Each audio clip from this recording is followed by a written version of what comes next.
आकाशवाणी का ये पंचरंगी कार्यक्रम है विविध भारती। इनसे मिलिए। श्रोताओं, आज इस कार्यक्रम में हम आपकी मुलाकात करवा रहे हैं पार्श्व गायक तलत महमूद से। मुलाकात कर रही हैं रेणु बंसल। श्रोताओं, आज जिस कलाकार की मुलाकात हम आपसे करवा रहे हैं उनका अपने स्टूडियोज में हम स्वागत नहीं करेंगे, क्योंकि हमारा ऐसा मानना है कि वो हमारे मेहमान न होकर हमारे साथी हैं, हम में से एक हैं।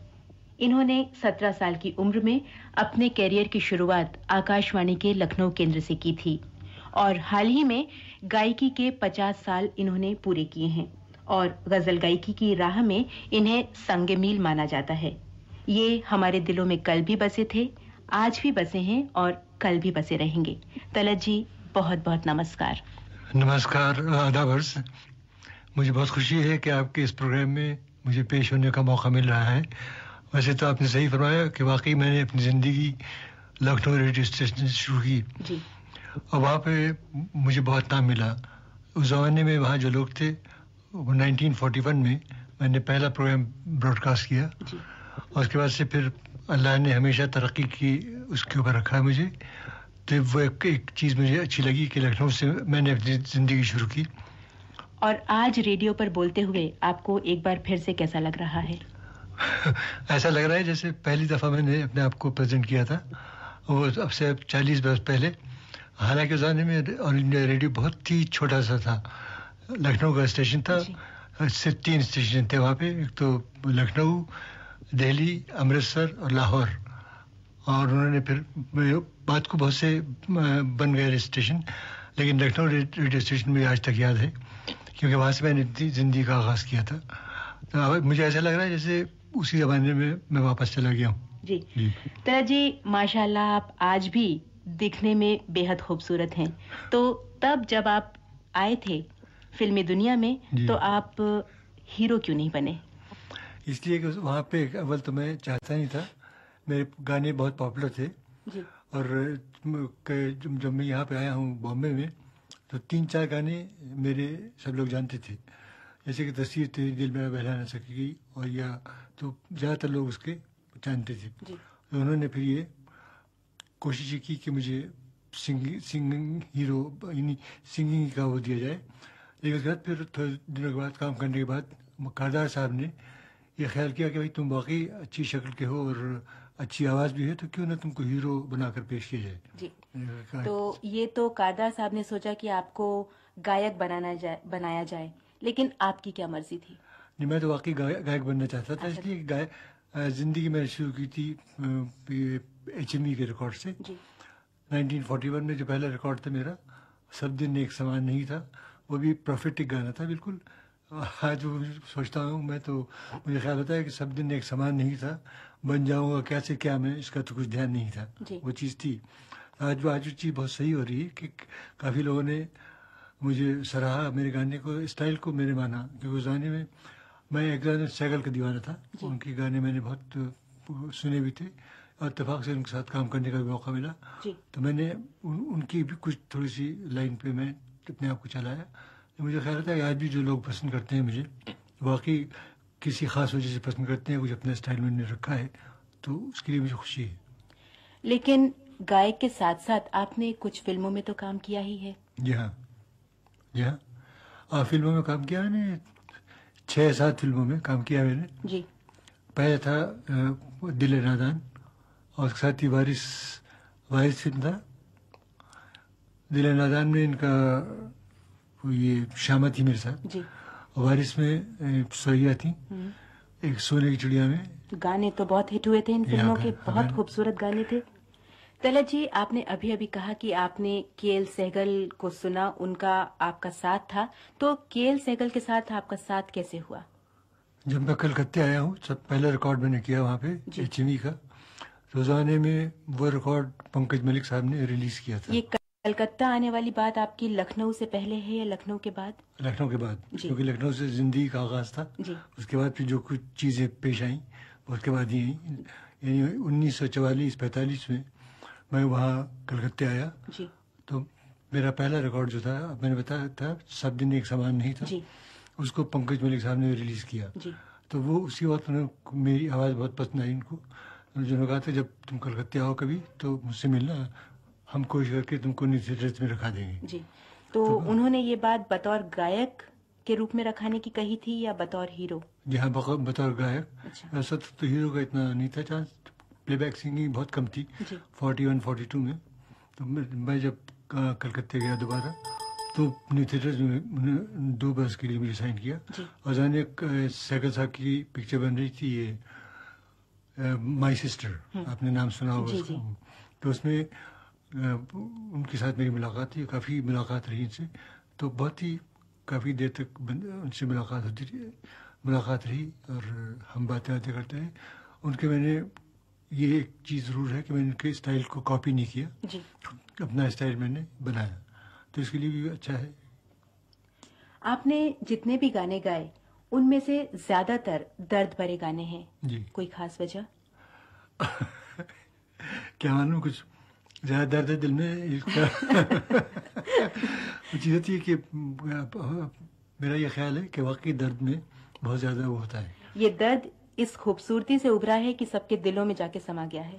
अभी तो आपकी खुशरा नवाजी है और नाम क्या चीज़ है वो ये है कि वाकई मेरा ख्याल है कि दर्द में खुशी तो चंद मिनट की होती है, दर्द ज़्यादा कायम रहता है, तो इसकी वजह से लोग उसको मानते हैं।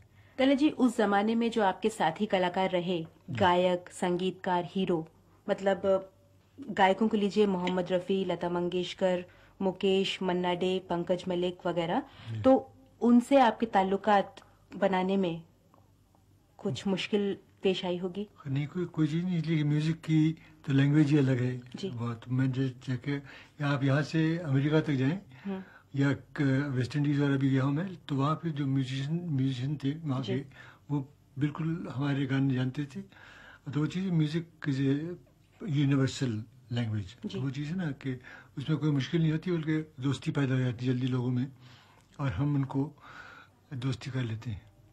आपके काम करने का ढंग और आपके साथी कलाकारों के काम करने का ढंग जी एक सा था या कुछ अलग था?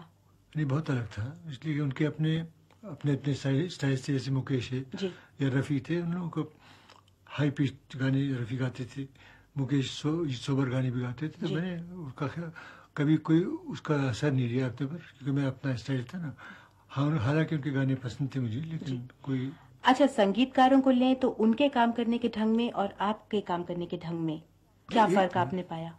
कोई खास बात नहीं थी, इसलिए कुछ चीजें थी वो तो मैंने आर्टिस्ट के लिहाज से कही। बहुत से लोग थे हमारे संगीतकार जो हैं, कुछ लोग तो ये कहते हैं भाई कि हमारी तरफ से गाइए आप जी। वो, लेकिन मेरे मामले में खुशनसीबी से ये चीज़ थी, वो मेरे पर छोड़ देते थे, क्योंकि मैं जानता, लैंग्वेज भी जानता था मैं, सब चीज़ें, तो मेरे पर छोड़ते थे वो कि आप अपने हिसाब से चीज़ पेश की। तो उसमें मुझे ज़्यादा दिक्कत थी।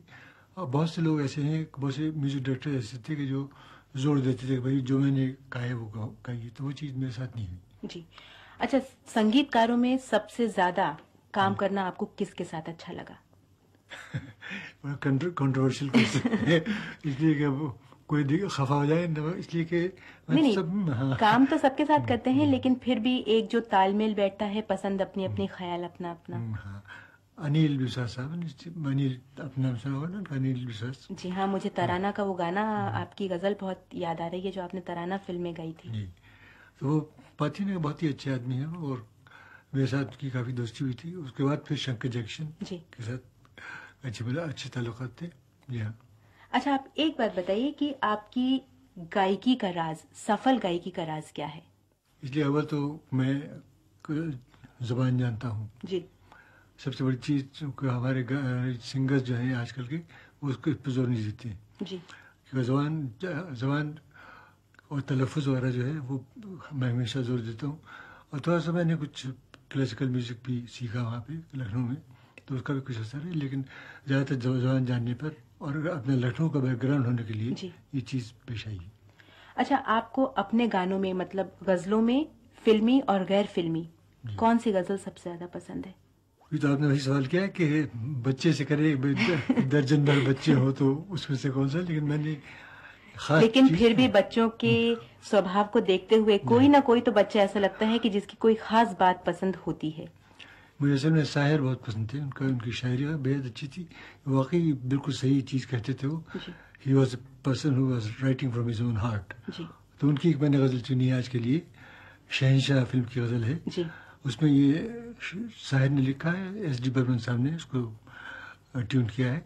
हमारी बहुत अच्छी जोड़ी थी शायर साहब की और एस.डी. बर्मन साहब की, काफ़ी गाने गाए इसमें, लेकिन ये गाना बहुत अच्छा है, तो मैंने चंद चीज़ें इसके अशार चुने हैं तो मैं आपको सुनाऊँ। ज़रूर। नाजों के पले कांटों पे चले, ऐसा भी जहाँ में होता है, तकदीर के जालिम हाथों में दिल खून के आंसू होता है। इसका दूसरा शेर बहुत अच्छा है, बहुत काफ़ी उसके अच्छा, नित जिनमें चरागा रहता था, खाक उड़ती है उन ऐवानों में, मखमल पे न रखते थे जो कदम, फिरते हैं वो रेगिस्तानों में। तो ये चीज़ उस ज़माने में जो हमारी पिक्चरें बनती थी, उसके हीरोज़ वगैरह जो थे उनके लिए काफ़ी फिट होती थी। आखिरी शेर मैं ख़ासतौर से आपको सुनाना चाहता हूँ। दुनिया में किसी को भी अपनी किस्मत का लिखा मालूम नहीं, दुनिया में किसी को भी अपनी किस्मत का लिखा मालूम नहीं, सामान्य लाखों बसों के और कल का पता मालूम नहीं। ये सिर्फ शायर लिख सकता था और कोई नहीं लिख सकता। तो वो चीज़। अच्छा, ये तो आपकी फिल्मी गज़ल हो गई। हाँ। गैर फिल्मी गज़लों में? गैर फिल्मी गज़लों में तो वो इतने हैं कि सब में चुनना मुश्किल हो गया, लेकिन एक मोटी फिर भी तस्वीर तेरी दिल मेरा बहला न सकेगी, वो मैंने बहुत अच्छा लगा। तलत जी, ये तो सच है कि आपकी गज़लों में जिंदगी की सच्चाई है और दर्द भी भरा हुआ है। तो आप हमें अपनी जिंदगी का, जाती जिंदगी का या फिल्मी जिंदगी का कोई ऐसा वाकया सुनाए जो आपको आज तक याद हो। कुछ एक सेक्रीफाइस के वाकया है, क्योंकि उस जमाने में मैं काफ़ी काम कर रहा था और काफ़ी लोग चाहते थे कि मेरा प्लेबैक लें। तो कवैया फिल्म का नाम सुना होगा आपने, सुरेंद्र नाथ साहब भी बहुत अच्छे गाने वाले थे वो। उसका एक गाना ऐसे टूटे सांस के मेरे गीत अधूरे रह गए। तो कहाँ का बता गया, आपको तो पता है वाकया। तो वो चीज़ उन्होंने गा के चले आए थे, मुझे ख्याल नहीं था कि वो एक्टिंग कर रहे हैं। जब गाना रिकॉर्ड करने में गया तो मुझे बताया उन्होंने, म्यूजिक डायरेक्टर ने, भाई ये गाना इन्होंने सुरेंद्र साहब ने रिकॉर्ड किया है। तो मैंने उसका इनकार कर दिया, मैंने उसकी पिक्चर में गाने नहीं गाए। तेरी याद का दीपक जलता है, ऐसे टूटे तार के मेरे गीत अधूरे रह गए हो। तो वो एक वाक़या मुझे, इसलिए कि इतनी हमारी इंडस्ट्री में इतना एका था कि इस किस्म के वाक़यात कोई इस किस्म की कोई चीज़ नहीं होती थी उसमें। तो ये एक वाक़या मुझे याद है कि ये उनको बुलाया है, मुझे बुलाने रिकॉर्ड करने के लिए बुलाया उन्होंने। तो मुझे पता चला कि सुरेंद्र साहब गा चुके हैं ऑलरेडी। तब फिर मैंने उस वक्त इनकार कर दिया। मैंने कहा कि वो खुद भी एक गाने वाले हैं, तो फिर मैं नहीं गाऊंगा। लेकिन ये गीत तो आपकी आवाज में है। हाँ, वो उन्होंने फिर पिक्चराइज किया किसी दूसरे आर्टिस्ट पे। अच्छा। सुरेंद्र साहब ने खुद अपना गाना गाया जी। दूसरे आर्टिस्ट का मुझे याद नहीं कौन पे पिक्चराइज किया था, लेकिन गाना है फिल्म में। तो तलत जी, चलते चलते आपसे एक सवाल और। जरूर। आपके चाहने वाले हजारों लाखों हैं, लेकिन आप किसे पसंद करते हैं, आप किसके फैन हैं? मैं अपने फैंस का फैन हूँ। उनसे वाकई में जिंदगी मिलती है ना। अब आपसे आज पहली दफा मुलाकात ही है, या वैसे हजारों मुलाकातें होती हैं, उनकी जो एक जज्बा होता है वही मुझे बहुत अच्छा लगता है। मेरे फैंस जो है वाकई मुझे जिंदा रखते हैं।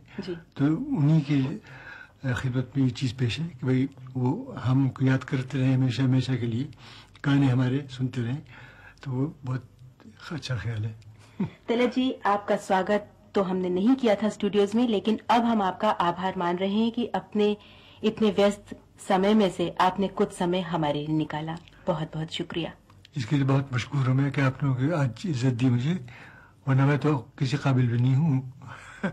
मैं फिर भी आपका बहुत मशकूर हूँ। पार्श्व गायक तलत महमूद के साथ रेणु बंसल की बातचीत अभी आपने सुनी।